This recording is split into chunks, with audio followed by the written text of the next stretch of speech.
గణాధిపత్యాన్ని ఆ గణపతికి ఇవ్వడం జరుగుతుంది. అంటే వినాయకుడు వేరు, గణపతి వేరు అని. గణపతి ఎప్పుడవుతాడు? ఈ పరీక్ష జరిగిన తర్వాత, గణాధిపత్యాన్ని పొందిన తర్వాత అయినటువంటి వాడు గణపతి అని.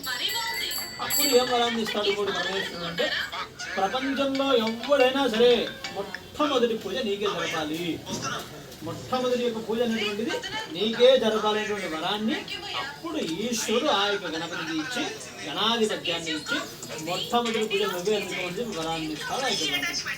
అప్పుడు వినాయకుడు గణపతిగా మారుతాడు. అంతవరకు ఆయన పేరంతా కూడా వినాయకుడు అనేటువంటిదే ఉంటుంది. వినాయకుడు అనేది ఏనుగు శరీరం, అంటే ఏనుగు యొక్క తల గలవాడు అనేటువంటి నామకరణం మాత్రమే ఉంటుంది. గణాధిపత్యం ఎప్పుడు వస్తుంది అంటే, ఈ యొక్క పరీక్ష జరిగిన తర్వాత, ఈ వరాన్ని పొందిన తర్వాత గణాధిపత్యం అనేటువంటిది గణపతి వస్తుంది. అంటే ఇవాళ రాత్రికి చంద్రుని ఎవరు కూడా చూడకూడదు. ఒకవేళ చూస్తే నీలాపలిందలు అనేటువంటివి వస్తాయి. దానికి పరిహారం కూడా ఉన్నది. పరిహారం లేకుండా దానికి పరిహారం ఉన్నది. ఏమిటంటే, శమంతోపగమని వాక్యం అనేటువంటి కథ ఉంటుంది.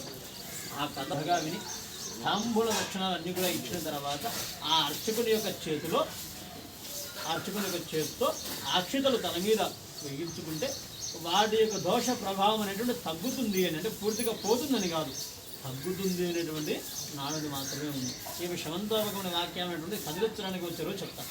5వ రోజు కదిలిస్తాను. ఎందుకంటే నేను ఇప్పుడు చెప్పిన రాత్రి అందరూ కథలు మళ్ళీ చంద్రుని చూసేటువంటి వాళ్ళే. మరణాడు చెప్పాలంటే బోరు కొడుతుంది, నాకు బోరు కొడుతుంది, మీకు బోరు కొడుతుంది. కాబట్టి ఒకవేళ చూసే ఇంకోటి చంద్రుడిని చూడాలి అనుకుంటే చూడకూడదు అంటే చూస్తాం. ఈ పని మీరు చేస్తున్నారనుకోండి, చంద్రునితో పని ఏమిలే. చంద్రుని స్వామి చెప్పాలి, చంద్రుని చూడకూడదు, స్వామి చెప్పిన చంద్రుని చూడకూడదు, తలగా పైకిలేస్తున్నారు. ఖచ్చితంగా చూస్తాం. కాబట్టి మీరు ఆలోచన వదిలేయండి, మీ పనులు మీరు చేసుకోండి.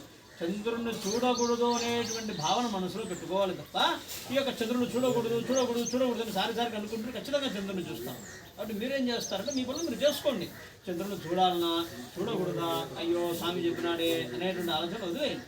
చూసినామా శమంతోపగమని వాక్యం చదువుకుందాం, అది వేరే చెప్పగా విందాం, అంతే కదా. కానీ దదాతి సామ్రాజ్యం భోజ్యం స్వరాజ్యం వైరాజ్యం పారమేష్టికం రాజ్యం మహారాజ్యమాధిపత్యం అయం సంబంధ పరిగం దాయాయ గరాలిది యజస్కరం బలవంతం ప్రవర్తంతమేవ రాజ్యాధిపతి